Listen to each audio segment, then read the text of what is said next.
তাহলে সেই ক্ষেত্রে হচ্ছে কি করতে হবে, বলতেছে যে যিনি সংবাদ নিয়ে থানায় আসছেন, এই সংবাদদাতা কি করতে হবে, সংবাদদাতা হচ্ছে আপনার এই সংবাদদাতা হচ্ছে স্বাক্ষর নিতে হবে। তো সংবাদদাতা যদি আপনার তিনি তিনি যদি স্বাক্ষর না করে, সেই ক্ষেত্রে অপরাধটা কি? তো সেই ক্ষেত্রে অপরাধের কথা বলতেছে দণ্ডবিধির 180 ধারা মোতাবেক সেই ব্যক্তি অপরাধ করছে বলে গণ্য হবে। এখন অনেকের ভুল ধারণা আছে যে এজাহার এবং এফআইআর মনে হয় এক জিনিস না। এজাহার বা এফআইআর বা প্রাথমিক তথ্য বিবরণী এটা কিন্তু এক জিনিস না। এজাহার হচ্ছে কোনটা ভাই? এজাহার হচ্ছে বাদীর মৌখিক বা লিখিত বিবৃতি, এটা হচ্ছে এজাহার। এজাহার মানে হচ্ছে অভিযোগ করা নাকি। আর এই অভিযোগটা যখন থানায় রক্ষিত যে রেজিস্টার আছে বা বর্তমানে যে সিডিএমএস এর মাধ্যমে মামলাটা রেকর্ড করা হয়, সেটাই হচ্ছে প্রাথমিক তথ্য বিবরণী বা এফআইআর। কিরকম? মনে করেন এই যে যে কৃষ্ণ কুমার, সে বলল যে তাকে অমুক অমুক ব্যক্তি প্রাণনাশের হুমকি দিয়েছে এবং এই কারণে তার প্রতি চড়াও হয়ে এমন আঘাত করছে, সে তার মাথা ফেটে গেছে, পা ভেঙে গেছে এবং তাকে হত্যার চেষ্টা করছে। তো এই মর্মে থানায় একটি কি করছে, এফআইআর রেকর্ড করছে। তো তিনি যে থানায় যে এই যে লিখিত সংবাদটা নিয়ে আসলো, তিনি যে থানায় এই যে যে লিখিত সংবাদটা নিয়ে আসলো বা মৌখিকভাবে থানার ওসির কাছে যে সংবাদটা নিয়ে আসলো, এটা হচ্ছে একটা এজাহার। কথা কি বুঝছেন? এটা হচ্ছে এজাহার। আর এই এজাহারটাই যখন থানার ওসি বা দায়িত্বপ্রাপ্ত অফিসার ইনচার্জ, যিনি থানায় রক্ষিত যে রেজিস্টার আছে, অর্থাৎ বি ফরম নং 27, বাংলাদেশ ফরম নং 53-56 মধ্যে যে রেজিস্টার সংরক্ষণ করা হয়, এই রেজিস্টারে তিনি যে রেকর্ড করলেন, এটাকেই বেসিক্যালি এফআইআর বা প্রাথমিক তথ্য বিবরণী বা ফার্স্ট ইনফরমেশন রিপোর্ট বলা হয়ে থাকে। তো আমাদের পদোন্নতি পরীক্ষায় এই টিকাটা বা এমসিকিউটা প্রায়ই আসে যে এফআইআর বলতে কি বোঝায় বা প্রাথমিক তথ্য বিবরণী বলতে কি বোঝায় বা এজাহার বলতে কি বোঝায়। তখন আমরা এটার সংজ্ঞাটা আগে দেব, দেওয়ার পরে আমরা কার্যবিধির 154 পেয়ার বি 243 বিধিটা আমরা লিখব। এবং যে কোনো জিনিসের সংজ্ঞা যখন আসবে, ওই জিনিসের যদি বিপি ফরম নং এবং বাংলাদেশ ফরম নং থাকে, অবশ্যই এটাকে নোটের মাধ্যমে আমাদেরকে দিতে হবে। তাহলে আমরা লিখতে পারি যে এজাহার বিবরণ নং 27, বাংলাদেশ ফরম নং 53-56 মূলে রেকর্ড করা হয়, ইহা সাক্ষ্য আইনের 9, 35, 74 ধারা মোতাবেক আদালতে প্রাসঙ্গিক। আবার যেমন শ্রোতাল রিপোর্টের বিবরণ নং বাংলাদেশ ফরম নং আছে, তাহলে আমরা কি লিখতে পারি? শ্রোতাল রিপোর্ট বিবরণ নং 48, বাংলাদেশ ফরম নং 53-78 মূলে প্রস্তুত করা হয়। আবার যেমন জব্দ তালিকা মনে করেন বিবরণ নং আছে, তাহলে নোটে লিখবো জব্দ তালিকা বিবরণ নং 44, বাংলাদেশ ফরম নং আছে কত, জব্দ তালিকা আছে 53 কত জানো ভাইপুল? 53 কত জব্দ তালিকা? 53 ভুলে গেছি, মনে আছে কারো জব্দ তালিকা বাংলাদেশ ফর্ম নং কত? হ্যাঁ, 52-76, হ্যাঁ 52, থ্যাংক ইউ, হ্যাঁ ঠিক আছে 52-76, হ্যাঁ। তাহলে জব্দ তালিকা বিবরণ হচ্ছে 44 আর বাংলাদেশ ফর্ম নং 52-76 মূলে রেকর্ড করা হয়। আর ইহাও সাক্ষ্য আইনের 9, 35, 74 আদালতে প্রাসঙ্গিক হিসেবে গণ্য হবে। এরকম মনে করেন কমান্ড সার্টিফিকেট আছে, কমান্ড সার্টিফিকেট বিবরণ নং 10, বাংলাদেশ ফর্ম নং 53-36 মূলে রেকর্ড করা হয়, ঠিক আছে। আচ্ছা, এফআইআর এবং এজাহারের পার্থক্য আছে কিনা? তো এত সময় আমি কি বললাম ভাই? এফআইআর এবং এজাহারের পার্থক্য অবশ্যই আছে। এজাহারটা হচ্ছে বাদীর মৌখিক বা লিখিত একটা বিবৃতি যে এই ঘটনা আমার সাথে ঘটছে, এটা হচ্ছে ডাইরেক্ট সেরেফ এজাহার, ক্লিয়ার। আর এই এজাহারের যে সংবাদটা, এই সংবাদটা যখন থানায় রক্ষিত বি ফর্নং 27, বাংলাদেশ ফর্নং 53-56 মূলে যে রেজিস্টার আছে, এই রেজিস্টারে রেকর্ড করা হয়, তখন সেটা এটা প্রাথমিক তথ্য বিবরণী হিসেবে গণ্য হবে। আমি কি বোঝাতে পারছি ভাই? এই হলো এফআইআর এবং এজাহারের মধ্যে এফআইআর এবং এজাহারের মধ্যে আপনার মূল পার্থক্য, ঠিক আছে। এফআইআর এবং এজাহারের মূল পার্থক্য হচ্ছে আপনার এটা, এই ছাড়া আর অন্য কিছু কোনো কিছু না।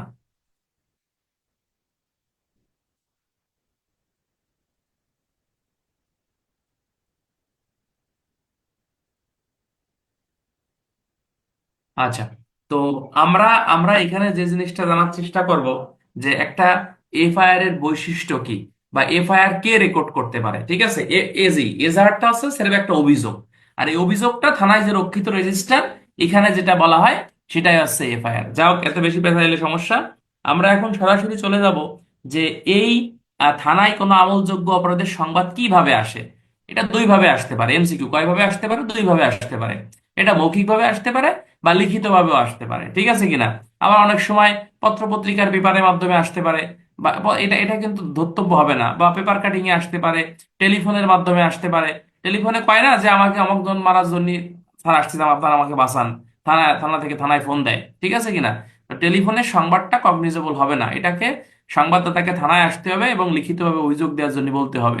তবে যদি ঘটনা গুরুতর প্রকৃতির হয়ে থাকে, সেক্ষেত্রে পিআরবি 243-এর স দেখবেন ওখানে লেখা আছে, যে উমোতে লেখা আছে যে নিজে বাদী হয়ে কিন্তু আপনার মামলা রুজু করা যাবে। পিআরবি 243-এর উমোতে কিন্তু এটা লেখা আছে, ঠিক আছে। ওটা আমরা পরে পড়াচ্ছি, দাঁড়ান। তো এখান থেকে নর্মালি যে প্রশ্নটা আসবে যে এজাহার বলতে কি বোঝায়, এজাহারের বৈশিষ্ট্যটা কি। তাহলে এজাহারের বৈশিষ্ট্যটা কি হতে পারে বন্ধুরা, এই সংজ্ঞার মধ্যেই কিন্তু আমরা পেয়ে যাই। এজাহারের মূল বৈশিষ্ট্য হচ্ছে আমলযোগ্য অপরাধের সংবাদ থাকতে হবে। তারপর আছে আসামির নাম ঠিকানা উল্লেখ থাকতে হবে। আমলযোগ্য অপরাধের প্রকৃত বর্ণনা উল্লেখ থাকতে হবে, ঠিক আছে। এরপরে থানা জেলার নাম উল্লেখ থাকতে হবে। তারপর ঘটনার প্রকৃতি উল্লেখ থাকতে হবে, সময় উল্লেখ থাকতে হবে, তারিখ উল্লেখ থাকতে হবে, সাক্ষীদের নাম ঠিকানা উল্লেখ থাকতে হবে, ঘটনাস্থলের বর্ণনা উল্লেখ থাকতে হবে। হ্যাঁ, তারপর আছে সংবাদদাতার স্বাক্ষর থাকতে হবে, ঠিক আছে। লিপিবদ্ধকারী অফিসারের স্বাক্ষর থাকার এজাহারে দরকার নাই। আমি একটা জিনিস ক্লিয়ার করি আপনাদেরকে বলি, সেটা হচ্ছে এজাহারে কিন্তু সংবাদদাতার স্বাক্ষর থাকা আবশ্যক, ক্লিয়ার। কিন্তু লিপিবদ্ধকারী অফিসারের সংবাদ স্বাক্ষরও দরকার নাই।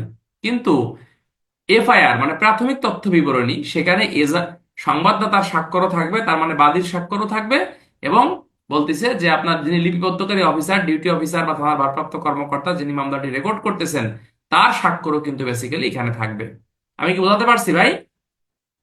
আমি কি বোঝাতে পারছি? হ্যাঁ, হ্যাঁ, ঠিক আছে। তাহলে আশা করি ইনশাল্লাহ আমার কথা এখানে আপনারা ক্লিয়ার বুঝতে পারছেন। তাহলে আমরা এখানে কি জানলাম? আমরা জানলাম যে থানার ভারপ্রাপ্ত অফিসার এখানে এই আমলযোগ্য অপরাধটা রেকর্ড করার দায়িত্ব হচ্ছে তার উপরই বর্তায়। এবং এখানে আমরা যে জিনিসটা জানবো যে এজাহারের মূলত শর্ত বা বৈশিষ্ট্য বা উপাদানগুলো কি কি, সেটা হচ্ছে এটা অবশ্যই আমলযোগ্য অপরাধের সংবাদ থাকতে হবে, কোনো গুজব হলে চলবে না। তারপরে খবরটি আপনার এজাহারের বিস্তারিত বর্ণনা এখানে থাকবে। তারপরে হচ্ছে আপনার এই খবরটি আপনাকে যে মৌখিক হলে সেটা অবশ্যই লিপিবদ্ধ করতে হবে। সর্বশেষে যিনি লিখিত দিচ্ছেন তার এই স্বাক্ষরটাও কিন্তু আপনার এখানে তার থাকতে হবে। এটা হচ্ছে থানার নাম, জেলার নাম, ঘটনাস্থল, তারিখ, সময় সবই কিন্তু এজাহারের ভিতরে আপনাকে রেকর্ড হিসেবে ইনক্লুড করতে হবে। আর একটা জিনিস আপনাদের আমি এখানে বলতে চাই যে একটা প্রশ্ন প্রায়ই আসে যে এজাহারের সাক্ষ্যগত মূল্য লেখো। পৃথিবীতে যত জিনিসের সাক্ষ্যগত মূল্য আছে, এটা একই থিওরি। যে ছোটকালে আপনারা পড়ছেন না, আমরা কিন্তু পড়ছি যে কুমিরের ল্যাজ কাটা ল্যাজ কাটা, এই ল্যাজ কাটা গল্পের মতো মনে রাখবেন।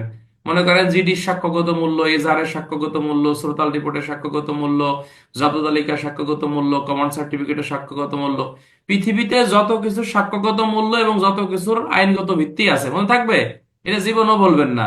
পৃথিবীতে যত কিছু সাক্ষ্যগত মূল্য বা আইনগত ভিত্তি পরীক্ষায় আসুক না কেন, ওইটা লিখবেন হচ্ছে এইভাবে। সেটা কি জানেন? সেটা হচ্ছে ওইটার মূল সংজ্ঞাটা আগে লিখবেন যে এইটাকে এইটা বলে, ক্লিয়ার।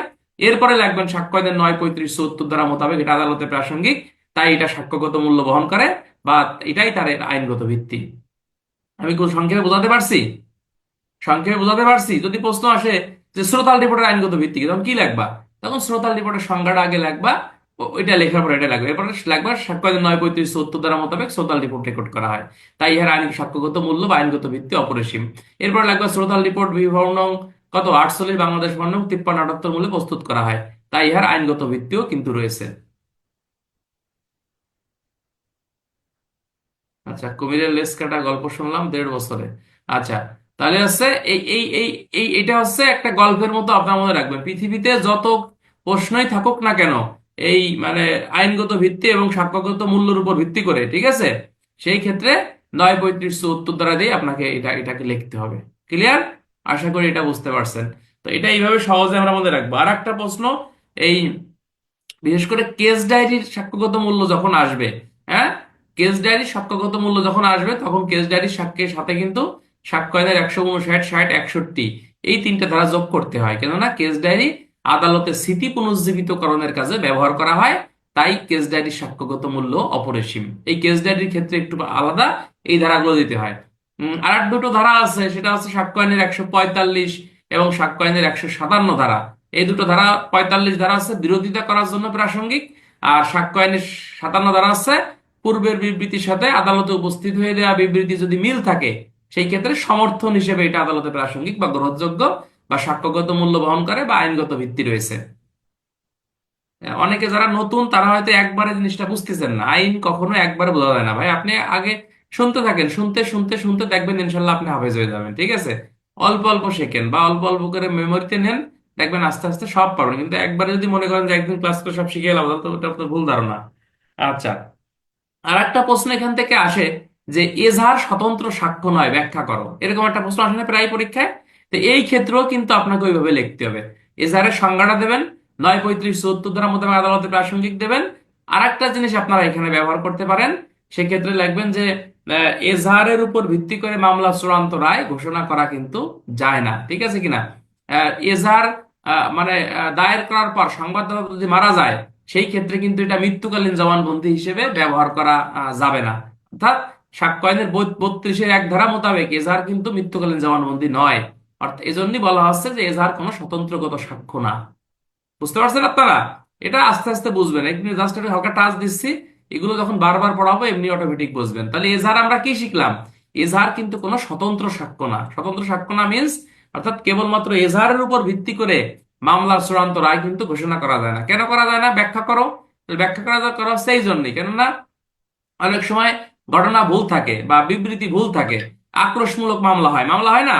যেমন আমি মামলা করলাম যে আরাফাত আমাকে মারধর করছে বা আরাফাত আমাকে হত্যার চেষ্টা করছে বা আরাফাতের কাছে আমি 10 লাখ টাকা পাই, কিন্তু তদন্তে প্রমাণিত হলো যে আসলে 10 লাখ টাকা পাই না, এটা বোকাস বা বানোয়াটি গল্প, ঠিক আছে কিনা? এই জন্যই বেসিক্যালি বলা হচ্ছে যে এজাহার কোনো স্বতন্ত্র সাক্ষ্য না, কেননা এজাহারের উপর ভিত্তি করেই কিন্তু মামলার চূড়ান্ত রায় ঘোষণা করা যায়, না আকারে না, অনন্য সাক্ষ্য প্রমাণের উপর ভিত্তি করেই মামলার চূড়ান্ত রায় ঘোষণা করতে হয়। আপনারা কি বুঝতেছেন ভাই, নাকি আমি একাই বুঝতেছি? কোনদিন বুঝতেছেন আপনারা? সবাই পড়েন, লা হাওলা ওয়ালা কুওয়াতা ইল্লা বিল্লাহিল আলিয়্যিল আযীম। লা হাওলা ওয়ালা কুওয়াতা ইল্লা বিল্লাহিল আলিয়্যিল আযীম। ক্লিয়ার? আচ্ছা, হ্যাঁ, এর এর এর পরবর্তীতে আমরা যেটা চলে যাব সেটা হচ্ছে যে আমরা এই যে যে এজাহার সংশ্লিষ্টতা বিষয়ে ফৌজদারি পিআরবি 243 বিধিটা আপনারা একটু ভালো করে পড়বেন। এখান থেকে প্রশ্ন কিন্তু আমাদের আসে। কি প্রশ্ন আসে এখান থেকে বন্ধুরা? এখান থেকে প্রশ্ন আসে যে 243 বিধি, আমি যখন নোটশিট দেবো তখন এগুলো পাবেন অটোমেটিক, যে পিআরবি 243-এর ক, খ, গ, ঘ, ঙ, চ, ছ, জ। কোন জ? ঝাড়ুর জ না, জাহাজ লিখতে যে জ লাগে এই জ পর্যন্ত বিভিন্ন অপশন আছে। তাহলে কোয়াতে বলতিছে যে আমলযোগ্য অপরাধের সংবাদ যখন থানায় আসবে তখন থানার ওসি এটা হচ্ছে আপনার এই লিপিবদ্ধ করবে। আর খতে বলতিছে ওসি নিজে এটা লিখবে, স্বাক্ষর এবং সিল মোহর দেবে, ঠিক আছে কিনা? স্বাক্ষর এবং সিল মোহর দেবে, এই কথা বলতেছে পিআরবি 243-এর খতে বলতেছে। আর গতে কি বলতেছে বন্ধুরা? গতে বলতেছে যে মৌখিক হোক বা লিখিত হোক সংবাদটি প্রথমে পুলিশের কাছে পৌঁছাইলে উহা এজাহার হিসেবে গণ্য হবে এবং ঘটনার সাথে প্রত্যক্ষ বা পরিচিত যে সকল বিষয়রা আছে, এই এই বিষয়গুলো আছে আপনার, যারা সাক্ষীরা আছে ফৌজদারি কার্যবিধির 57 ধারার অধীনে অনুসন্ধান করা যাবে। অপরাধের কথা শুনিয়া যখন থানায় সংবাদ দেওয়া হয় তখন প্রকৃত অভিযোগকারী বা প্রত্যক্ষদর্শীর বিবৃতির জন্য স্টেশন অফিসার বিলম্ব করিবেন না, যেহেতু ইহা প্রথম সংবাদ হিসেবেই আপনার গণ্য হবে। ভালো করে বুঝেন, এখানে বলতেছে যে যখন অভিযোগকারী সরাসরি আপনার সংবাদ নিয়ে আপনার থানায় আসবে বা সংবাদটি আপনার বলবে, সেই ক্ষেত্রে ওসি সাহেব কি করবে না, বলতেছে স্টেশন অফিসার বা থানার ভারপ্রাপ্ত কর্মকর্তা কোনোভাবে বিলম্ব করবে না, যেহেতু এটা প্রথম সংবাদ হিসেবেই বেসিক্যালি আসছে আপনার বিবেচিত হবে। ওই যে একটা প্রশ্ন পদ্ধতি পরীক্ষা আসছিল মনে আছে আপনাদের, যে ঘটনার ভিত্তিতে প্রথম সংবাদ, দ্বিতীয় সংবাদ এবং তৃতীয়, প্রথম এজাহার, দ্বিতীয় এজাহার এবং তৃতীয় এজাহার হিসেবে বিবেচিত হয়, ব্যাখ্যা করো, আলোচনা, একটা প্রশ্ন পরীক্ষা আসছিল না কত 2 বছর আগে? এইখান থেকে আসছে। এটা আমরা এইভাবে মনে রাখবো যে সংবাদদাতা বা বিবৃতিদাতা সরাসরি যখন থানায় এসে কোনো আমলযোগ্য অপরাধের অভিযোগ দায়ের করবে তখন এটা হচ্ছে একবারে সরাসরি প্রথম এজাহার, ঠিক আছে কিনা? দ্বিতীয় এজাহার কোনটা? দ্বিতীয় এজাহারটা হচ্ছে আপনার ওই সংবাদদাতা আপনার কি করবে বলা হচ্ছে যে তিনি যদি থানায় না এসে টেলিফোনের মাধ্যমে বা অন্য কোনো ব্যক্তি যদি আপনার এই এই বিষয়টা আপনার এই যে জানায় যে হচ্ছে আপনার এরকম একটা মানে ঘটনা ঘটছে, সেই ক্ষেত্রে এটা দ্বিতীয় এজাহার হিসেবে গণ্য হবে। আর তৃতীয় এজাহার কোনটা? তৃতীয় এজাহারটা হচ্ছে নর্মালি যে পুলিশ অন্য কোনো মাধ্যমে যায় নিয়ে ঘটনাস্থলে উপস্থিত হয়ে আমলযোগ্য অপরাধ সম্পর্কে কোনো সংবাদ শুনলে এর পরবর্তীতে যে মামলাটা হবে সেটা হচ্ছে তৃতীয় এজাহার বা তৃতীয় এফআইআর হিসেবে গণ্য হবে। এই জন্যই বলা হচ্ছে ঘটনার ভিত্তিতে প্রথম এজাহার, দ্বিতীয় এজাহার এবং তৃতীয় এজাহার বলতে কি বোঝায়। তাহলে প্রথম এজাহার কি? সংবাদদাতা যখন সরাসরি নিজে থানায় আইছে। দ্বিতীয় এজাহার কি? সংবাদদাতা থানায় আসে নাই, অন্য কোনো মাধ্যমে পুলিশে বলছে। আর তৃতীয় এজাহার কি?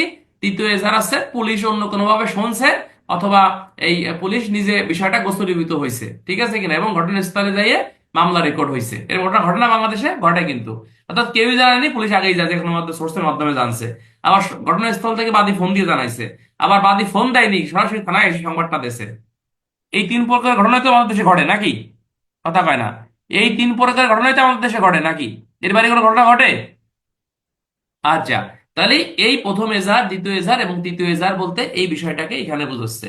এখন বলতেছে যে কোন কোন বিষয়গুলো এজাহার হিসেবে গণ্য হবে না। তাহলে নিম্নলিখিত বিষয়গুলো এজাহার হিসেবে গণ্য হবে না। কোনো আমলের অযোগ্য অপরাধ এজাহার হিসেবে গণ্য হবে না। তারপরে বলতেছে যে আপনার জনশ্রুতিমূলক কোনো কথা এফআইআর হিসেবে রেকর্ড করা যাবে না। তারপরে পেপারের কোনো কাটিং এফআইআর হিসেবে রেকর্ড করা যাবে না। ফ্যাক্স বা পত্রিকার কোনো কাটিং এফআইআর হিসেবে রেকর্ড করা যাবে না। তারপরে শোনা কথা বা মৌখিক কোনো কথা বা বিবৃতি, হ্যাঁ, এগুলো কি হবে না, বলতেছে যে এফআইআর হিসেবে রেকর্ড করা যায় না। মনে থাকবে। তাহলে প্রশ্ন আসতে পারে যে কোন কোন বিষয়গুলো এফআইআর হিসেবে রেকর্ড হবে না বা এজাহার হিসেবে গণ্য হবে না। সেক্ষেত্রে পিআরবি 243-এর ঘতে আপনাকে এই কথাই বলতেছে যে জনশ্রুতি। জনশ্রুতি মানে কি? উড়ো সংবাদ বা শোনা সংবাদ। আমরা শুনছি অমকের মেয়েকে অমক ধর্ষণ করছে, কিন্তু লিখিত কোনো অভিযোগ আসে নাই। এই জন্যই থানায় আমাদের পুলিশের একটা দেখবেন যে কমন ডায়লগ, যে ভাই যা ঘটছে ঘটছে, আপনি থানায় আসেন, লিখিত অভিযোগ দিন, আমরা ব্যবস্থা নিচ্ছি। কি জানেন এটা কমন ডায়লগ না থানার? থানার কমন ডায়লগ কি? আপনি থানায় আসেন, লিখিত অভিযোগ দিন, আমরা ব্যবস্থা নিচ্ছি। এই জন্যই বলতেছে যে আপনার এই যে যে জনশ্রুতি বা উড়া উড়া সংবাদ বা মৌখিক কোনো বিবৃতি, এগুলো কিন্তু আপনার এজাহার হিসেবে, মানে শুনছেন, কানে শুনছেন, কিন্তু নির্ভরযোগ্য তথ্য নাই, সেই ক্ষেত্রে আপনি কোনো এটা এফআইআর হিসেবে গণ্য হবে না। পেপার পত্রিকার কাটিং, ফ্যাক্সের মাধ্যমে কোনো তথ্য প্রেরিত হলে এগুলো কিন্তু এফআইআর হিসেবে গণ্য হবে না। আচ্ছা, এখন বলতিছে যে কোনো ব্যক্তি যদি আপনার এই করে, কি বলতিছে, টেলিফোনের মাধ্যমে সংবাদ দেয়, সেই ক্ষেত্রে থানার ওসির করণীয় কি? তো টেলিফোনের মাধ্যমে সংবাদ যদি দেয়, সেই ক্ষেত্রে থানার ওসি কিন্তু অনেক দায়িত্ব কর্তব্য রয়েছে। নর্মালি টেলিফোনের মাধ্যমে কোনো সংবাদ থানায় আসলে এটা কিন্তু এফআইআর হিসেবে গণ্য হবে, নয়াকারে না। ক্লিয়ার? কখন গণ্য হবে ভাই? যখন সংবাদদাতাকে আপনি আসতে রিকোয়েস্ট করবেন, সংবাদদাতা আসতে অপারগতা প্রকাশ করবে, এবং প্রাথমিকভাবে আপনার কাছে মনে হয় যে ঘটনাটি আমলযোগ্য বা এর বিরুদ্ধে আইনগত ব্যবস্থা নেওয়ার প্রয়োজনীয়তা রয়েছে, সেই ক্ষেত্রে আপনাকে বলতে হবে, চিঠিতে নোট দিতে হবে।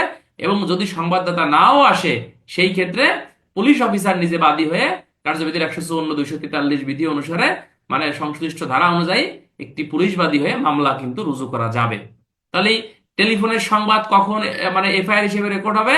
যখন বাদী আসতে অনীহা প্রকাশ করবে এবং ঘটনা সম্পর্কে যদি আপনার সত্যতা মনে হয় বা সত্য মনে হয়, হ্যাঁ, সেই ক্ষেত্রে পুলিশবাদী হয়েও কিন্তু মামলা রুজু করা যায়। কিসের ভিত্তিতে? টেলিফোনের ভিত্তিতে। কিন্তু টেলিফোনের সংবাদ বা ফ্যাক্সের সংবাদ নর্মালি কিন্তু মানে গ্রহণযোগ্য হবে না। গ্রহণযোগ্য কখন হবে? যখন ধর্তব্য হিসেবেই গণ্য হবে। আপনারা কি বুঝতেছেন ভাই কথাগুলো? এগুলো একটু মনে রাখবেন। আইন পড়াশোনাটা হচ্ছে গল্পের মতো, আপনি যত পড়বেন তত দেখবেন আপনার এগুলো রিভিশন হবে বা মনে থাকবে। ঠিক আছে, ইনশাল্লাহ। আচ্ছা, এরপরে আমরা যে জিনিসটা জানার চেষ্টা করব, সেটা হচ্ছে, মনে করেন একজন ব্যক্তি থানায় আসলো। থানায় আসার পরে আপনার ওই ব্যক্তি মনে করেন যে অসুস্থ। সেই ক্ষেত্রে নর্মালি পুলিশের কাজটা কি? পুলিশের কাজটা হচ্ছে ওই ব্যক্তিকে চিকিৎসা প্রদান করা। কি প্রদান করা বন্ধুরা? ওই ব্যক্তিকে চিকিৎসা প্রদান করা হচ্ছে থানা পুলিশের দায়িত্ব বা কর্তব্য হিসেবে বিবেচিত, ঠিক না? এখন কোনো আহত ব্যক্তিকে চিকিৎসা প্রদান করা পিআরপি কথাতে বলছে বলেন তো? হ্যাঁ, কথা বলছে বলেন? 321 কেন হবে ভাই? 321টা হচ্ছে আসামি অসুস্থ হলে তাকে চিকিৎসা। আর এমনি আমজনতা যেই অসুস্থ হোক না কেন, তাকে চিকিৎসা করা পুলিশের দায়িত্ব, সেটা হচ্ছে পিআরবি 312-তে বলছে। এত ভুল করলে হবে? পিআরবি আমরা পড়াবানি, সমস্যা নাই। পিআরবি 312 বিধিতে হচ্ছে আপনাকে এই কথা বলছে। আর আসামি অসুস্থ হলে তাকে পুলিশ চিকিৎসা করাবে বা সেবা শুশ্রূষা করাবে, এটা হচ্ছে পিআরবি 321 বিধিতে আপনাকে বলছে। আচ্ছা, গেল। তো এখানে পিআরবি 243 বিধিতে যে জিনিসটা বলতিছে, বলতিছে যে আপনার যদি মানে ঘটনা সত্য মনে হয় সেক্ষেত্রে আপনার এই মেডিকেল রিপোর্টের জন্য পুলিশ অফিসার অপেক্ষা করবে না বা মামলা নেওয়া থেকে বিরত থাকতে পারবে না। তাহলে প্রশ্ন আসতে পারে যে মেডিকেল রিপোর্টের জন্য মামলা নেওয়া থেকে বিরত থাকা যায় কি? না, মেডিকেল রিপোর্টের জন্য মামলা নেওয়া থেকে আপনি বিরত থাকতে পারবেন নয় কারে না, আপনাকে মামলা রুজু করতেই হবে। কথা ক্লিয়ার? এটা পিআরবি 243-এর স্ববিধিতে আপনাকে বলতেছে। এখন আমাদের পরীক্ষায় যে প্রশ্নটা প্রায়ই আসে সেটা হচ্ছে যে আহ, পুলিশের কাছে কোনো আমলযোগ্য অপরাধের সংবাদ আসলো, পুলিশ মনে করো যে কোনো মামলা নিল না, পুলিশ কোনো ব্যবস্থা গ্রহণ করলো না, সেক্ষেত্রে পুলিশের অপরাধ কি? তাহলে পুলিশের অপরাধ লিখে রাখেন, এটা হচ্ছে দণ্ডবিধির 166/217 ধারা মোতাবেক সে অপরাধ করছে। তাছাড়াও যেহেতু সে পুলিশের চাকরি করে, তার জন্য পুলিশের 729, 857, 880 বিধি মোতাবেক আপনার আইনগত ব্যবস্থা গ্রহণ করা যাবে। ক্লিয়ার? তাছাড়া তার বিরুদ্ধে পুলিশ আইনের 729, 857, 880 বিধি মোতাবেক আইনগত ব্যবস্থা গ্রহণ করা যাবে। এরপরে আরেকটা লেজ লাগানো প্রশ্ন এখান থেকে আসে, সেটা হচ্ছে যে এই যে যে পুলিশ মনে করেন মামলা নেছে কিন্তু অধর্তব্য অপরাধে মামলা নেছে, কি বলতেছে যে অধর্তব্য অপরাধে মামলা নেছে, সেই ক্ষেত্রে পুলিশের কাজটা কি? সেই ক্ষেত্রে পুলিশের কাজটা কি, এই কথাটা আপনাকে বলতেছে যে সরি, পুলিশের অপরাধটা কি? অধর্তব্য অপরাধে যদি মামলা নেয় বা লঘু ধারায় মামলা নেয় বা ঘটনা যেরকম ঘটছে সেরকম মামলা না নিয়ে অন্য ধারায় মামলা নেছে বা পুলিশ, সেক্ষেত্রে 167-218 দণ্ডবিধির 167-218 ধারা মোতাবেক সে অপরাধ করছে বলে সে গণ্য হবে। ক্লিয়ার? 167-218 ধারা মোতাবেক সে অপরাধ করছে বলে বেসিক্যালি আপনার এখানে গণ্য হবে। আমি কি বোঝাতে পারছি? আচ্ছা, এরপরে এরপরে আমরা যেটা জানার চেষ্টা করব সেটা হচ্ছে,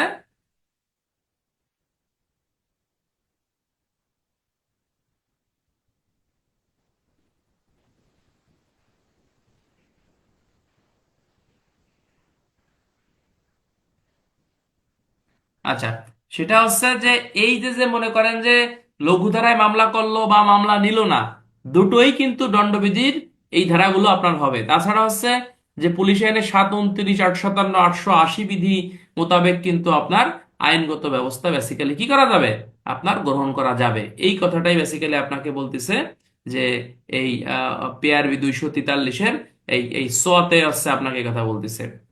এবং দণ্ডবিধির 166-217 এবং 167-218 ধারা এই কথা বলতেছে। এখন অনেক সময় এরকম ঘটনা ঘটে না, এখন তো এরকম নাই বা সুযোগ নাই যে থানায় কোনো অফিসার হাজির নাই, সেক্ষেত্রে করণীয়টা কি? বন্ধুরা, থানায় কোনো অফিসার হাজির নাই এরকম এখন ঘটনা ঘটে না।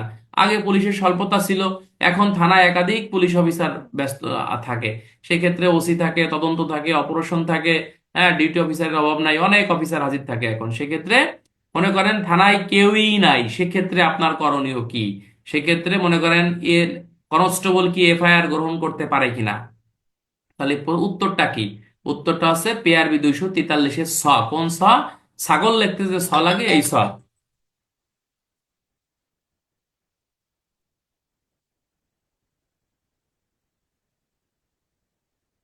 ওই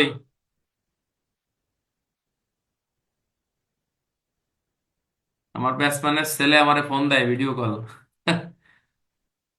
আচ্ছা, তো পিআরবি 243-এর এই তে বেসিক্যালি বলতেছে যে কনস্টেবল কিন্তু কি করতে পারবে না, আপনার কোনো এই লিখিত এজাহার তিনি হচ্ছে গ্রহণ মানে তিনি কিন্তু এফআইআর হচ্ছে এই গ্রহণ করতে সে পারবে না। কিন্তু যখন তিনি স্টেশনের দায়িত্বে থাকবে বা থানার দায়িত্বে থাকবে, কনস্টেবল থানার দায়িত্বে কিন্তু থাকতে পারে। পিআরবি 239 দ্বারা এক বিধিতে কিন্তু বলতেছে, 239-এর যেটা যেখানে বলতেছে যে একজন কনস্টেবল কিন্তু থানার চার্জে থাকতে পারে। সেই ক্ষেত্রে থানায় যদি কোনো আমলযোগ্য অপরাধের সংবাদ, 239 ভাই, 339 না, 239 না, 339, কত? 239, আন্দাজে 339 লেখেন, 239 হবে। 239 না, 239 শিওর, হ্যাঁ, 239। তাহলে পিআরবি 239-এর কতে যখন কনস্টেবল থানার চার্জে থাকবে, তখন হচ্ছে তিনি লিখিত এফআইআর তিনি গ্রহণ করতে পারবে এবং যিনি সংবাদটা নিয়ে আসছে তার স্বাক্ষরও তিনি রাখবে।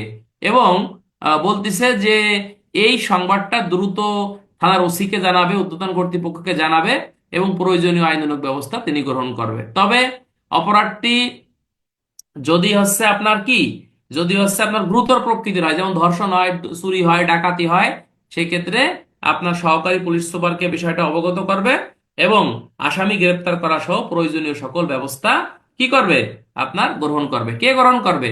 বলতিছে যে আপনার এই এই এই এই এই এই এই কনস্টেবল সে কিন্তু গ্রহণ করতে পারে। ক্লিয়ার কিনা?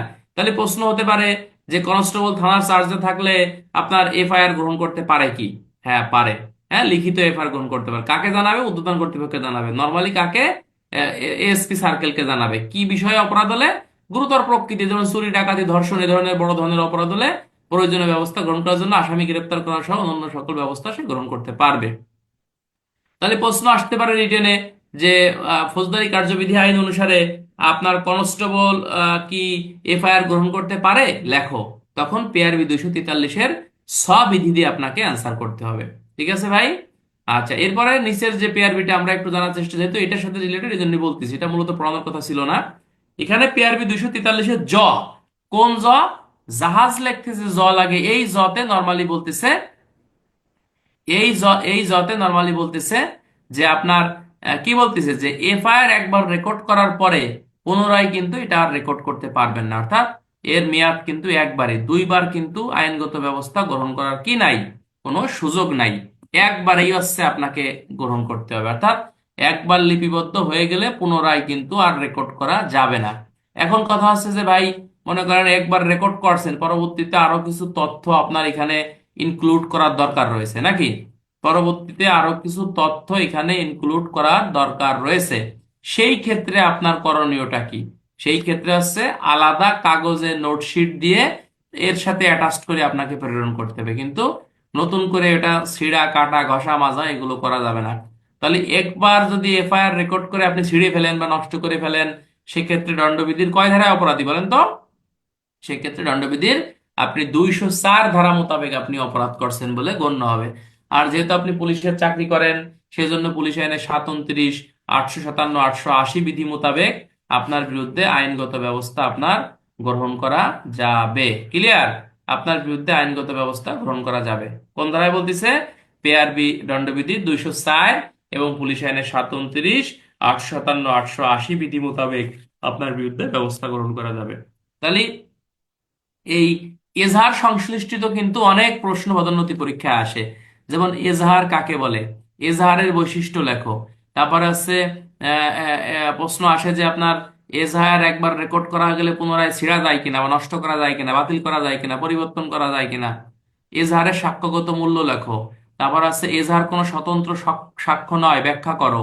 তারপর আছে আপনার একটি এজাহার রেকর্ড করো। এজাহার রেকর্ড করো মিন্স বলবে যে অমুকের বাড়িতে ডাকাতি হয়েছে, একটি এফআইআর রেকর্ড করো। ঠিক আছে কিনা? আর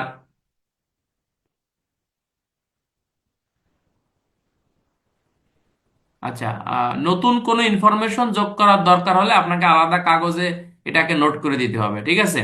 এরপরে এরপরে যে প্রশ্নটা আমাদের পদোন্নতি পরীক্ষায় বেসিক্যালি এখান থেকে আসবে, সেটা হচ্ছে কনস্টেবল এফআইআর গ্রহণ করতে পারবে কিনা। তারপর টেলিফোনের মাধ্যমে সংবাদ আসলে সেটা কিভাবে এফআইআর হিসেবে গণ্য হবে। এরপরে আপনাকে যে প্রশ্নটা আসবে সেটা হচ্ছে যে আপনার এই যে বা ইয়া আরে আরে কি বলে এটা, বাদীর মানে সংবাদদাতার ইয়ের জন্য, সংবাদদাতার আপনার এই মেডিকেল রিপোর্টের জন্য এফআইআর রেকর্ডে বিলম্ব করা যাবে কিনা ব্যাখ্যা করো। এরকম প্রশ্ন আমাদের এখান থেকে আসতে পারে। আর একটা প্রশ্ন আসে যে এজাহারের কোন কোন ত্রুটির কারণে মামলার আসামি খালাস পেয়ে যায়, লেখো। এটা পারেন আপনারা, তাই না? এজাহারের ত্রুটির কারণ ওইগুলো, যদি আমলযোগ্য অপরাধ না হয়, তারপর হচ্ছে আপনার আসামির নাম ঠিকানা উল্লেখ না থাকে, ধারা উল্লেখ না থাকে, সময় উল্লেখ না থাকে, তারিখ উল্লেখ না থাকে, ঘটনার বিবরণ উল্লেখ না থাকে, সংবাদদাতার স্বাক্ষর না থাকে, লিপিবদ্ধকারী অফিসারের স্বাক্ষর না থাকে। আমি বুঝতে পারছি? বুঝতে পারছেন আপনারা? তাহলে এই বিষয়গুলো না থাকলে আসামি অটোমেটিক খালাস পেয়ে যায়। এরকম বানাই সানাই প্রশ্ন আসবে। আর আসলে এগুলা প্লেন পেপার এজাহারটা হচ্ছে মানে মানে পুলিশ অফিসার ঘটনাস্থলে উপস্থিত হয়ে যে মামলা রেকর্ড করে সেটাই হচ্ছে প্লেন পেপার এজাহার। এগুলো অদ্যবধি আইসে বলে আমি দেখি নেই। ঠিক আছে কিনা? হাউস জিনিস নিয়ে আমরা মাথা নষ্ট করবো না, যেগুলো পরীক্ষায় আসবে সেগুলো ভালো করে শেখার চেষ্টা করবো ইনশাল্লাহ। আচ্ছা, এখন আমরা সরাসরি চলে যাব ফৌজদারি কার্যবিধি আইনের 155 ধারা। 155 ধারা এখান থেকে কিন্তু অলরেডি প্রশ্ন এবছর চলে আসছে। সুতরাং আসছে বলে যে আসবে না এরকম কোনো কথা না, আবারও প্রশ্ন আসতে পারে। 155 ধারায় বলতেছে আমলের অযোগ্য মামলার খবর। আপনারা জানেন যে আমলের অযোগ্য মামলাটা কি বন্ধুরা, জানেন না? আমলের অযোগ্য অপরাধ হচ্ছে 4 ড। কি বন্ধুরা? 4 ড। কোন ড? এই যে এই ঢাকা লিখতে যে ড লাগে এই ড, যেখানে বলতেছে যে ফৌজদারি কার্যবিধি আইনের 2য় তফসিল অনুসারে অথবা বাংলাদেশে প্রচলিত অন্যান্য আইন অনুসারে যে সকল অপরাধের জন্য পুলিশ বিনা পরোয়ানায় গ্রেপ্তার করতে পারে না, তাকেই বেসিক্যালি হচ্ছে আমলের অযোগ্য অপরাধ বলে। আর আমলের অযোগ্য অপরাধ 4 ড, কার্যবিধি 155, পেআরবি 254, পেআরবি 268 বিধিতে এই সম্পর্কে বিস্তারিত আলোচনা করছে। ইংরেজিতে একে বেসিক্যালি কি বলা হয়? নন কগনিজেবল অফেন্স হিসেবেই বেসিক্যালি আপনার আখ্যায়িত করা হয়, নন কগনিজেবল অফেন্স। এখন কথা হচ্ছে আমলের অযোগ্য মামলার সংবাদ থানায় আসলে আপনার কাজটা কি, বা আপনি কি দায় দায়িত্ব পালন করবেন, সেই কথাটাই আপনার 155 ধারায় আপনাকে বলতেছে। বলতেছে থানার ভারপ্রাপ্ত অফিসারের নিকট যদি তার থানা সীমার মধ্যে কোনো আমলের অযোগ্য অপরাধের সংবাদ আসে, সেই ক্ষেত্রে তিনি এটা জিডিতে রেকর্ড করবে এবং সংবাদদাতাকে ম্যাজিস্ট্রেটের কাছে পাঠাবে। তাহলে থানার ভারপ্রাপ্ত কর্মকর্তার নিকট আমলের অযোগ্য সংবাদ আসলেই কি রেকর্ড করতে বাধ্য? হ্যাঁ, বাধ্য কিনা? না, বাধ্য না। কেন বাধ্য না? অবশ্যই তার এখতিয়ার সীমার মধ্যে ঘটনাটি ঘটতে হবে। এখতিয়ার সীমার মধ্যে ঘটনা না ঘটলে কিন্তু বাধ্য না। মনে করো ঘটনা ঘটছে হলো তুমি কুড়িগ্রামে ছিলা, কুড়িগ্রামে তোমার এক ভাই তোমার হুমকি দিয়েছে কুড়িগ্রামে থাকা অবস্থায়, তাহলে এই জিডি কিন্তু এই মাগুরা জেলার শ্রীপুর থানায় হবে না, হবে তোমাকে কুড়িগ্রামের ওই যেখানে ঘটনা ঘটছিল, যে তারিখে ঘটছিল, ওইখানে তুমি জিডি করবা। তবে তুমি শ্রীপুরে থাকা অবস্থায় যদি কুড়িগ্রাম থেকে কেউ কেউ তোমারে ফোন দিয়ে তোমারে হুমকি দামকি দেখায়, তাহলে তুমি শ্রীপুর থানায় জিডি করতে পারবা। এই জন্যই বলতেছে যে ঘটনাটা যে এলাকায় ঘটছে এই এখতিয়ারাধীন আদালত, সরি এই এখতিয়ারাধীন ওসি এর আইনগত ব্যবস্থা গ্রহণ করতে পারবে, জিডিতে নোট দেবে এবং সংবাদদাতাকে এমসিকিউ কার কাছে যাইতে যাতে বলবে, আপনার ম্যাজিস্ট্রেটের কাছে যাইতে বলবে। এরপরে বলতেছে যে অনুরূপ ঘটনার বিচার প্রেরণের জন্য ক্ষমতা সম্পন্ন কোন প্রথম বা দ্বিতীয় শ্রেণীর ম্যাজিস্ট্রেট আদেশ ব্যতীত, আদেশ ব্যতীত বলতেছে যে আপনার এই কোন পুলিশ অফিসার কি করতে পারবে না, কোনো মামলা তদন্ত করতে পারবে নয় কারে না। আমি কি বোঝাতে পারছি? বলতেছে যে পুলিশ অফিসার কি করতে পারবে না, বলতেছে ঘটনার ক্ষমতা তদন্তের নির্দেশ দেওয়ার ক্ষমতা সম্পন্ন প্রথম বা দ্বিতীয় শ্রেণীর ম্যাজিস্ট্রেটের আদেশ ব্যতীত পুলিশ অফিসার কিন্তু ধর্তব্য অপরাধ তদন্তের ক্ষমতা কিন্তু পুলিশকে দেওয়া হয়নি। অর্থাৎ এই জিডি তদন্ত করতে গেলে এমসিকিউ কার অনুমতির প্রয়োজন? প্রথম বা দ্বিতীয় শ্রেণীর ম্যাজিস্ট্রেটের অনুমতির প্রয়োজনীয়তা রয়েছে। এই অনুমতি ছাড়া কিন্তু আপনি জিডি তদন্ত করতে পারবেন না, কারে না। এখন কথা হচ্ছে তদন্তের অনুমতি দিল, আপনি কি করবেন? তাহলে তদন্তের অনুমতি দিলে আপনি ঘটনাস্থলে যাবেন এবং আমলযোগ্য অপরাধ যেভাবে তদন্ত করতে হয় এই আমলযোগ্য অপরাধের ন্যায়ই আপনি তদন্ত করবেন। এই কথাটাই ফৌজদারি কার্যবিধি আইনের এই 155-1, 2, 3 আপনাকে বলতেছে। তাহলে এখান থেকে, আচ্ছা ধন্যবাদ। এখান থেকে প্রশ্নটা কি কিভাবে হতে পারে বন্ধুরা? প্রশ্ন হতে পারে আমলের অযোগ্য মামলার খবর কয় ধারা? 55 ধারা। কোন আইনের? সিআরপিসি আইনের। আমলের অযোগ্য মামলার খবর ব্যবস্থা কে নেবে? থানার ওসি নেবে। কোন এলাকার মধ্যে সংবাদ হলে? তার থানা সীমার মধ্যে সংবাদ হলে। কোথায় নোট দেবে? জিডিতে নোট দেবে। কার কাছে পাঠাবে? ম্যাজিস্ট্রেটের কাছে পাঠাবে। কে পাঠাবে? পুলিশ অফিসার পাঠাবে। কোন পুলিশ অফিসার পাঠাবে? থানার ভারপ্রাপ্ত কর্মকর্তা পাঠাবে। এরপরে কাকে পাঠাবে? সংবাদদাতাকে পাঠাবে। এরপরে বলতেছে যে আপনার কোন ম্যাজিস্ট্রেটের কাছে অনুমতি নিতে হবে? প্রথম বা দ্বিতীয় শ্রেণী ম্যাজিস্ট্রেটের কাছে অনুমতি নিতে হবে। কি সম্পন্ন? ক্ষমতা সম্পন্ন। এরপরে বলতেছে যে আপনার তদন্ত অনুমতি দিলে পুলিশ কি করতে পারবে? তদন্ত করতে পারবে। কিসের মতো তদন্ত করবে? ঠিক আমলযোগ্য অপরাধ যেভাবে তদন্ত করে এইভাবেই হচ্ছে আপনাকে তদন্ত করতে হবে। ক্লিয়ার? আপনারা কি বুঝছেন ইনশাল্লাহ ভাই? একেবারে সহজভাবে আমরা বলার চেষ্টা করলাম এখানে। এখন এখান থেকে তো প্রশ্ন এরকম আসবে না, প্রশ্ন আসবে না মনে করেন যে ক নামক ব্যক্তি খ নামক ব্যক্তির প্রতিবেশী, ঠিক আছে কিনা, দুইজনের মাঝে মনে করেন যে আপনার কথাকাটি হয়, এক এক পর্যায়ে একজন একজনকে মানে চড় থাপ্পড় দেয় এবং উপস্থিত গ ঘ নামক ব্যক্তি সেটা দেখে নাকি। আর এক্ষেত্রে থানায় ক নামক ব্যক্তি একটি জেনারেল ডায়েরি করলে থানার ভারপ্রাপ্ত কর্মকর্তা উক্ত জিডিটি আপনার নামে হাওলা করলে আপনি কি আইনগত ব্যবস্থা গ্রহণ করবেন লেখো। তখন এই 155-1, 2, 3 দিয়ে আপনাকে অ্যান্সার করতে হবে। তবে একটা জিনিস আমরা মনে রাখবো, আমলের অযোগ্য অপরাধে পুলিশ কিন্তু অপরাধ প্রমাণিত হলেও অপরাধীকে বিনা পরোয়ানায় গ্রেপ্তার করতে পারবে নয়, কারণে আপনাকে প্রসিকিউশন দাখিল করতে হবে পরবর্তীতে আদালতের নির্দেশ অনুযায়ী উক্ত কার্যক্রমগুলো আপনার পরিচালিত হবে। ক্লান্ত না ভাই, আছি, আলহামদুলিল্লাহ আছি। সব দিন তো একরকম ভালো লাগবে না, তাই না? মানুষের 365 দিন কি একরকম যাবে? একরকম যায় না। মন খুশি থাকবে, একটু বেজার থাকবে, ভালো থাকবে, বুঝলেন না, এই আর কি।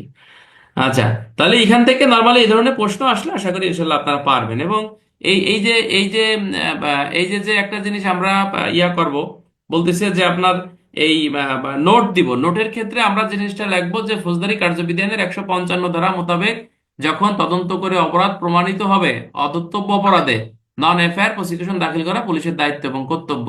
এই এটার সাথে আমরা পেআরবি 254, 268 বিধি আমরা ইস্যু করব।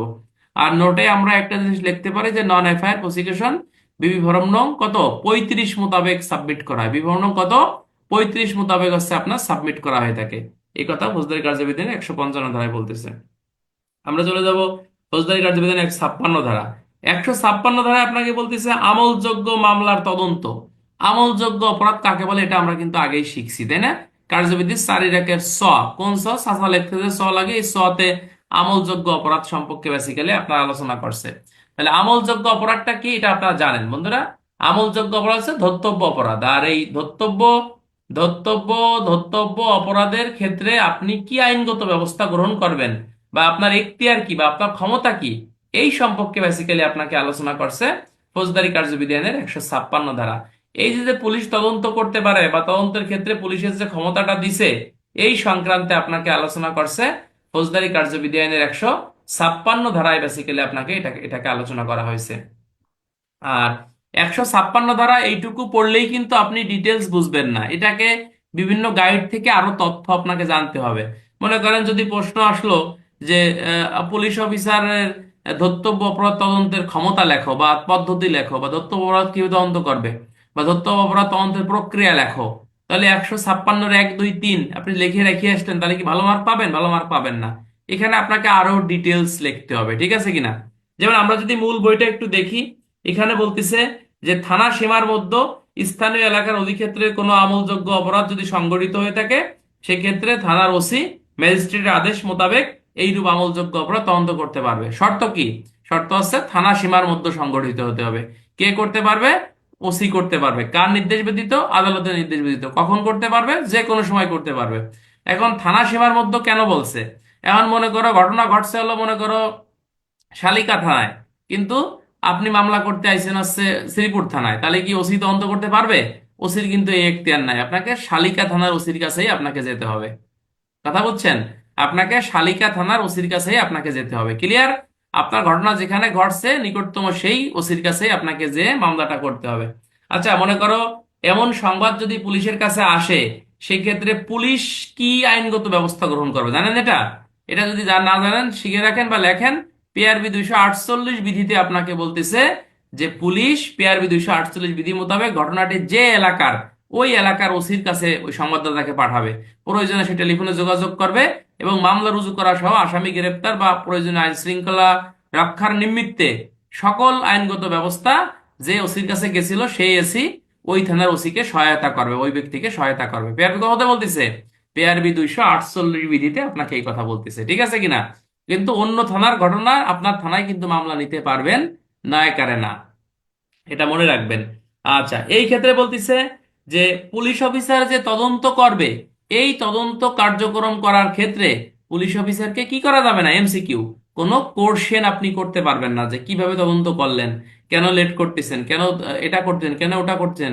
তদন্তের ব্যাপারে পুলিশকে কোনো প্রশ্ন কোনো জনসাধারণ করতে পারবে না। পিআরবি 156 কার্যবিধির 156-র 2 উপধারায় আপনাকে বলা হচ্ছে। আচ্ছা,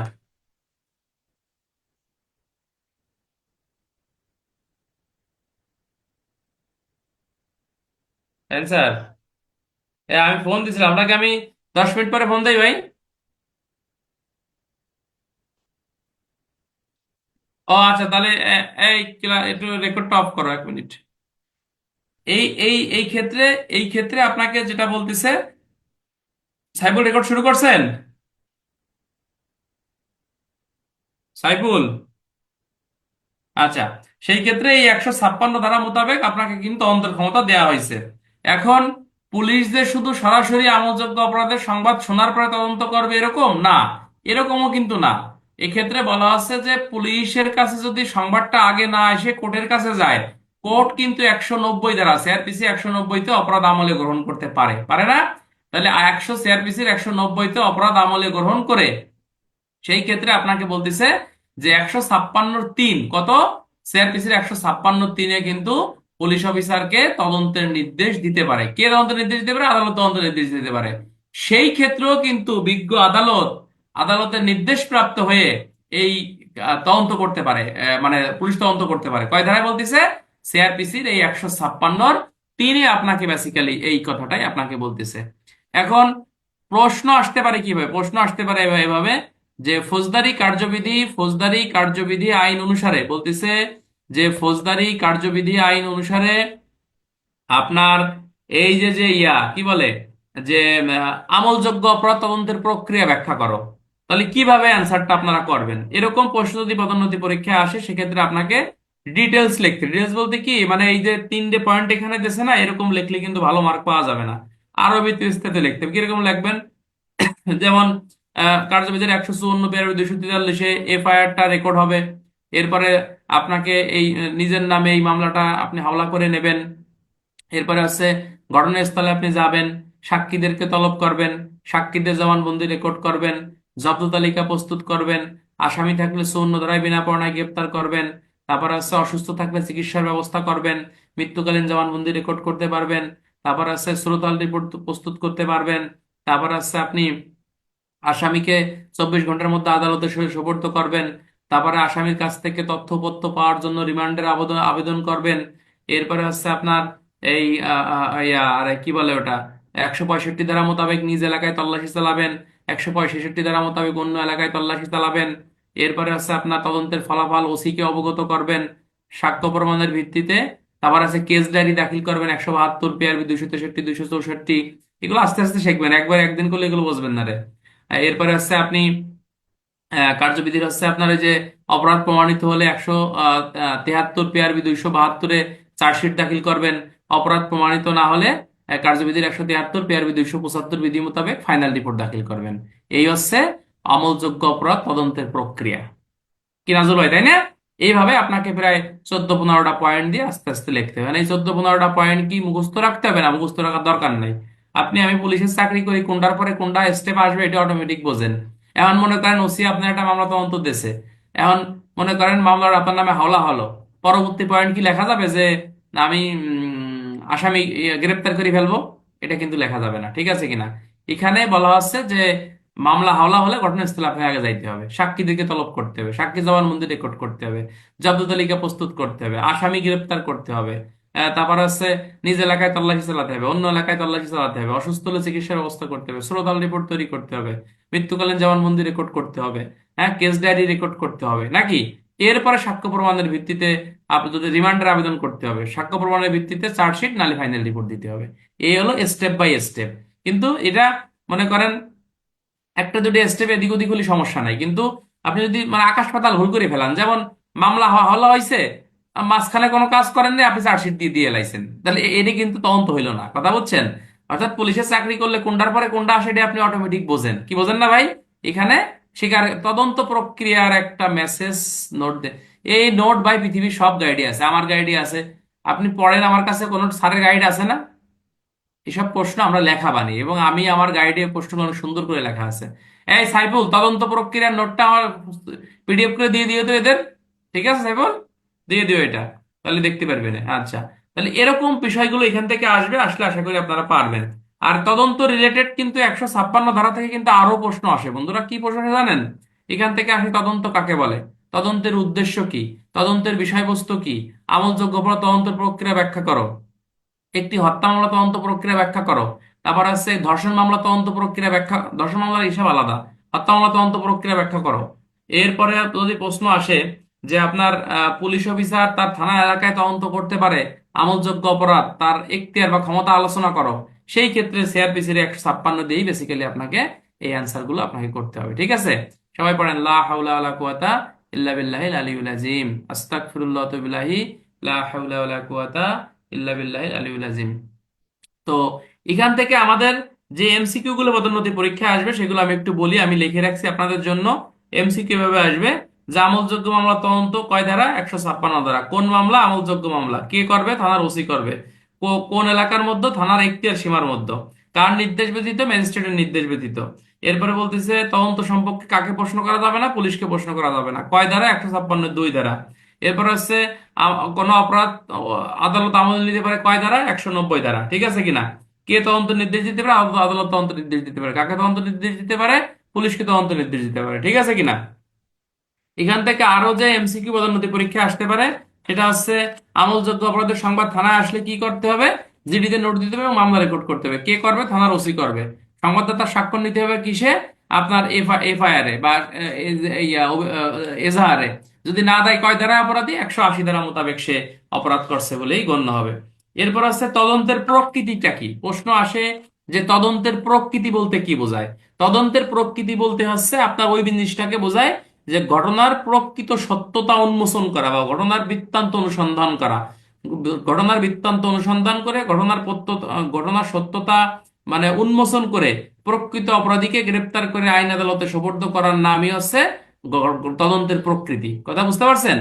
আর এরকম প্রশ্ন পদোন্নতি পরীক্ষা আসবে। আর একটা প্রশ্ন এখান থেকে আসে যে তদন্ত এবং অনুসন্ধানের পার্থক্য লেখো, যেটা আমরা ফৌজদারি কার্যবিধানের 4-ট এবং 4-ট তে পড়ে আসছি।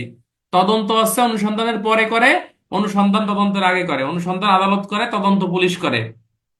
অনুসন্ধানে প্রমাণিত অপরাধ প্রমাণিত হলে সাজার ব্যবস্থা নাই, তদন্তে অপরাধ প্রমাণিত হলে সাজার ব্যবস্থা আছে। আমার কথা কি বুঝতেছেন না আমি একাই বুঝতেছি গন্ডি? এরপরে হচ্ছে তদন্ত হচ্ছে আদালত কর্তৃক পরিচালিত কার্যক্রম, অনুসন্ধান। আর তদন্ত হচ্ছে পুলিশ অফিসার কর্তৃক পরিচালিত কার্যক্রম। ঠিক আছে কিনা? তদন্তের উদ্দেশ্য ঘটনার সাক্ষ্য প্রমাণ সংগ্রহ করা। তদন্তের উদ্দেশ্য হচ্ছে কোনো ঘটনার সত্য মিথ্যা যাচাই করা। এরকম 5-6টা পার্থক্য লিখে ফেলাবেন ভাই। এই আপনাদের ক্লাস কি ভালো লাগতেছে নাকি? ভালো লাগুক না লাগুক আপনি ধৈর্যের সাথে লেগে থাকেন ভাই। শোনেন, আইনের বিষয় আছে, লেগে থাকলেই সফলতা আসবে। কিন্তু যদি ঝরে যান তাহলে কিন্তু এটা আপনার ব্যর্থতা বা আপনার ইয়া। আর কোনো সমস্যা নাই। আপনি যদি কষ্টের সাথে লেগে থাকেন দেখবেন কিছু না কিছু আপনি শিখতে পারবেন ভাই। শিখার কোনো শেষ নাই। ঠিক আছে? তাহলে আজকে আমরা আমলযোগ্য, আমলের অযোগ্য এবং তদন্ত প্রক্রিয়া এবং তদন্ত সংশ্লিষ্ট পুলিশের এখতিয়ার বা ক্ষমতা বা দায় দায়িত্ব বিষয় আমরা পড়লাম। এবং বিভিন্ন জিনিসের সাক্ষ্যগত মূল্য, আইনগত ভিত্তি কিভাবে শিখতে হয় সে বিষয়গুলো আমরা জানার চেষ্টা করলাম। তার আমি নতুন কিছু বুঝতেছি না। হ্যাঁ, যে নতুন সে কিছু বুঝতেছে না তার মানে তাকে লেগে থাকতে হবে, অর্থাৎ শুনতে হবে তাকে। ঠিক আছে?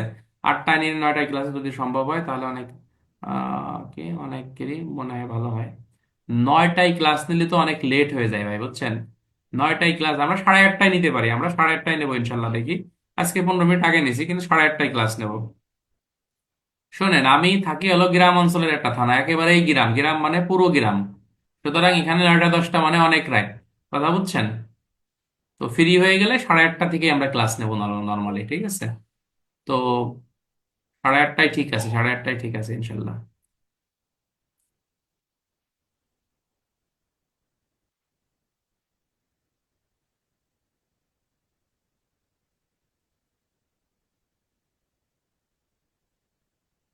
না, রেগুলার তো ক্লাস নেওয়া যাবে না ভাই। রেগুলার কি কোনো টিচাররা রেগুলার ক্লাস নিচ্ছে? রেগুলার ক্লাস নেওয়া কোনোভাবে সম্ভব না। বছরের 1 মাস, 1 বছর এখনো লেখাপড়ার বাকি।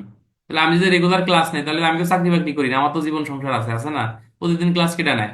প্রতিদিন ক্লাস নেবো পরীক্ষার আগে, আমার নিজের পরীক্ষা। তাহলে আমি বুঝি না যে কখন বেশি করে ক্লাস নিতে হবে। অল্প অল্প করে পড়াচ্ছি। এটা দেখবেন যে ইনশাল্লাহ এটা অনেক বড় পুঁজি হয়ে যাবে। ঠিক আছে? ইনশাল্লাহ এই সপ্তাহে 4 দিন 5 দিন এটাই অনেক বেশি। যে পরপর 2 দিন ক্লাস নিলাম, কালকে অফ দেই, পরে আবার 2 দিন পড়াবানি কি, ঠিক আছে না? এভাবে আমরা যদি সপ্তাহে 5 দিনকে পড়াই তাও অনেক কিছু ভাই। এখন যদি আপনারা মাইন্ড করেন না, যদি আপনারা বলেন যে ভাই আপনার 500-600 টাকা দিয়ে একবার কিনে ফেলাইছি, তাহলে তো ভুল ভুল করবেন আপনারা। আমি এরকম লোক না। আমার কাছে যদি একজন লোক নাও পড়ে আমার কোনো দুঃখ নাই। যা পড়াইছি আগে পড়াইছি, ঠিক আছে না? 3 বছর বহুত পড়াইছি। সুতরাং পড়ানোর প্রতি এত ইয়া না। তারপর আমি মন থেকেই পড়াই আপনাদের। এবং কোনো ফাঁকি দেই কিনা এটা আপনারা নিজেরাই বোঝেন। আমার কথা কি ঠিক আছে কিনা?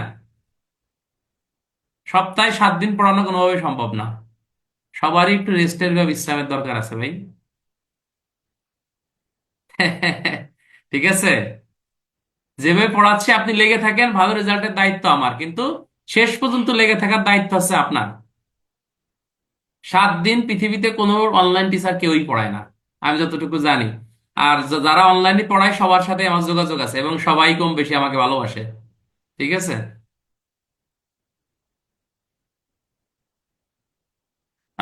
এই হলো কথা। এখন আমি একজনকে 10টা প্রশ্ন জিজ্ঞেস করব, সবাই খালি শুনবে আর কেউ ক্লাস থেকে বের হবেন না। এই 10টা প্রশ্নের উত্তর যে দিতে পারবে, দিতে পারে কিনা আমি দেখবো।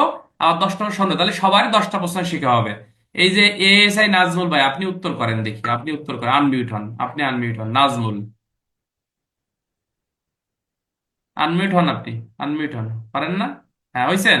হ্যাঁ, হয়েছি তো। নাজমুল, নাজমুল ভাইকে হচ্ছে প্রশ্ন করব 10টা, এই 10টা প্রশ্ন সবাই শিখবেন। আপনি বলেন যে কনস্টেবল লিখিত এফআইআর গ্রহণ গ্রহণ করতে পারে পিআরবি কত বিধিতে? 243-এর জ।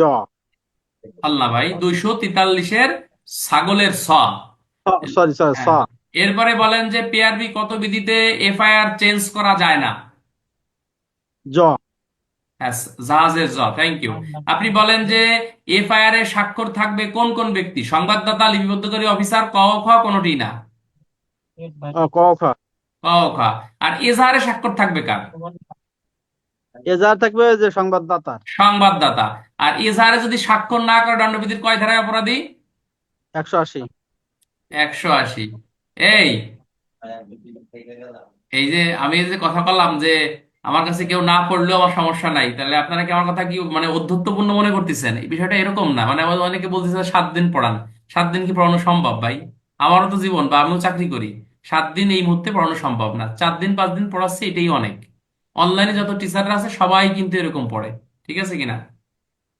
আর আমি আপনাদের সবসময় মন থেকেই পড়ে, যারা হয়তো নতুন তারা আমার সম্পর্কে ধারণা নাই, কিন্তু আমি বিগত 3 বছর ধরে আমি আমার স্টুডেন্টদের বা বন্ধু বা আপনাদের সাথে কেমন ব্যবহার করি বা কিভাবে আন্তরিকতার সাথে পড়াই, এটা তারা অনেক ভালো করেই জানে। যারা নতুন তারা হয়তো আমার সম্পর্কে ধারণা নাই। আর এই বস্তু যেহেতু আমার নিজের পরীক্ষা, সেক্ষেত্রে আপনাদের থেকে আরো বেশি আমি আন্তরিক হব, এটাই স্বাভাবিক, ঠিক না? আমার নিজের পরীক্ষা। আচ্ছা, তাহলে এ প্রশ্ন করি। আমার কথা কেউ কষ্ট পাইয়েন না ভাই, ঠিক আছে? নাজমুল ভাই বলেন, নাজমুল ভাই বলেন হচ্ছে আপনার এই প্রশ্ন, আপনার জন্য প্রশ্ন যে ফৌজদারি কার্যবিধি আইন অনুসারে থানা এলাকার মধ্যে আমলযোগ্য অপরাধ তদন্তের এখতিয়ার রয়েছে কার? থানার ভারপ্রাপ্ত ওসি। কর্মকর্তা, sub inspector, OC. ASI, OC. নাকি কোনোটি না? OC. OC. OC, thank you. আচ্ছা, কোন শ্রেণীর ম্যাজিস্ট্রেটের নির্দেশে আমলের অযোগ্য অপরাধ তদন্ত করা যাবে? প্রথম শ্রেণী, দ্বিতীয় শ্রেণী, ক খ কোনোটি না? ক খ। ক খ, থ্যাংক ইউ। এরপরে বলেন যে ফৌজদারি কার্যবিধি আইন অনুসারে আমলের অযোগ্য অপরাধের সংবাদ থানায় আসলে নিচের কোন ডায়েরিতে রেকর্ড করতে হবে? প্রাথমিক তথ্য জেনারেল। বিবরণী, জিডি, সিডি, উপরের সবগুলো? GD. GD. GD, thank you. এরপরে বলেন যে ফৌজদারি কার্যবিধি আইন অনুসারে আপনার এই আমলের অযোগ্য অপরাধের সংবাদ থানায় আসলে সুটকে দিয়ে দেন, সংবাদদাতাকে সুটকে। কোথায় পাঠাতে হবে? আদালতে পাঠাতে হবে, বাড়িতে পাঠাবে পাঠাতে হবে, আশ্রমে পাঠাতে হবে, থানাতে পাঠাতে হবে? আদালতে। আদালতে পাঠাতে হবে, থ্যাংক ইউ। এবারে আমলের অযোগ্য অপরাধ তদন্তের ক্ষেত্রে আবেদন করবে কে? সংবাদদাতা, পুলিশ অফিসার, ক খ কোনোটি না? Police officer. Police officer, thank you. এরপরে বলেন যে ফৌজদারি কার্যবিধি আইন অনুসারে আপনার তদন্তের ক্ষেত্রে, আমলযোগ্য তদন্তের ক্ষেত্রে নিচের কোন ব্যক্তিকে কোনো প্রশ্ন করা যাবে না? আদালতকে, পুলিশ অফিসারকে, তারপর হচ্ছে আপনার এই চৌকিদারকে, কোনোটি না? পুলিশ অফিসারকে। পুলিশ অফিসারকে, তাই না? Thank you. হ্যাঁ। তো এ তো পারছেন, তাই না? তো এই ক্লাসে অ্যাটেন্ড থাকলে আশা করি এগুলো পারা যায়। এরপরে বলেন যে ফৌজদারি কার্যবিধি আইন অনুসারে পুলিশের তদন্তের অধিকার, কার্যবিধির কত অধ্যায়? 14, 15, 16? 14। 14 পার্সেন্ট, আলহামদুলিল্লাহ। তো 10টা প্রশ্ন হয়ে গেছে, তাই না? Thank you. যারা শিখলেন, শুনলেন। একটা জিনিস আইন হচ্ছে শুনলে মন থাকে বেশি, ক্লিয়ার? আইন হচ্ছে শুনলে মনে থাকে বেশি। সবাই পড়েন লা হাওলা ওয়ালা কুওয়াতা ইল্লা বিল্লাহ। আমাদের একটু দোয়া করবেন, ঠিক আছে কিনা? থানার চাকরি মানে আসলে কিছু না, তারপরে অনেক দায়িত্ব থাকে, অনেক কাগজপাতি। এত কাগজপাতি জীবনে চোখে দেখি নাই, বুঝলেন না? বিভিন্ন রিপোর্ট রিপোর্টে যে সমন জারি করা লাগবে, ওয়ারেন্ট তামিল করা লাগবে, বিভিন্ন পুলিশ ক্লিয়ারেন্স করা লাগবে, আগডুম বাগডুম কাজের অভাব দুটো নেই। জিনিস হুম। দুটো জিনিস খেয়াল রাখবেন। হ্যাঁ। একটা হচ্ছে ভিআর আচ্ছা। Verification, passport verification. এই এই জিনিসটা একটু খেয়াল রাখবেন, খুব সতর্ক। তারপরে কোনো পাসপোর্ট, তাই না? চাকরির বিয়ার। হ্যাঁ, চাকরির বিয়ারটা খুব খেয়াল রাখবেন। এবং ইয়েস, ইয়েস এর কিন্তু সাক্ষী দেওয়া লাগে। আমি কয়েকটা ইয়েস এর কিন্তু সাক্ষী দিয়েছি। আপনার এমন হতে পারে যে কুড়িগ্রাম জেলা থেকে একটা আপনার ইয়েস পাঠাইছে, ওই আচ্ছা। আপনার মোহাম্মদপুর বা ওই আপনি যে থানা আছেন ওই থানার যে কোনো এক ইয়েস দিলেন আপনি ইয়েস ওই কুড়িগ্রাম আদালত কিন্তু আপনারা ডাকতে পারে যে আপনি যে ইয়েস তো তার সম্পর্কে ভালো রিপোর্ট দিলেন, আপনি কি কি কি দেখে দিলেন কিভাবে দিলেন এর জন্য কিন্তু আপনার কোর্ট ডাকতে পারে। না। হ্যালো। হ্যাঁ।